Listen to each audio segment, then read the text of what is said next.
आज का टॉपिक है बैंक पैसे कैसे कमाता है। मान लो रवि ने बैंक में 1 लाख रुपए की एफडी रखी। बैंक रवि को 5% इंटरेस्ट देगा, यानी कि 5,000 रुपये। अब वही पैसा अमन को 10% इंटरेस्ट रेट पर देती है बैंक, यानी 10,000 कमाती है। 10,000 माइनस 5,000 इज इक्वल टू 5,000।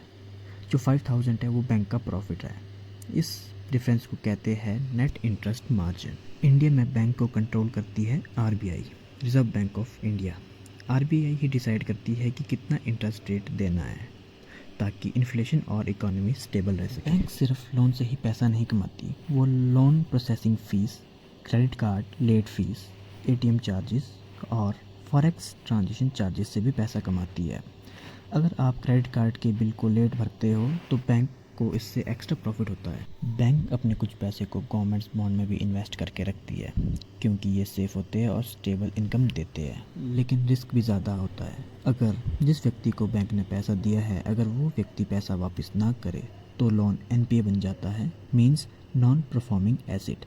ज़्यादा एनपीए मतलब बैंक को लॉस। जो बड़े बैंक होते हैं जैसे State Bank of India, HDFC, इन बड़े बैंकों का इनकम का मेन सोर्स होता है interest income plus fees plus investment.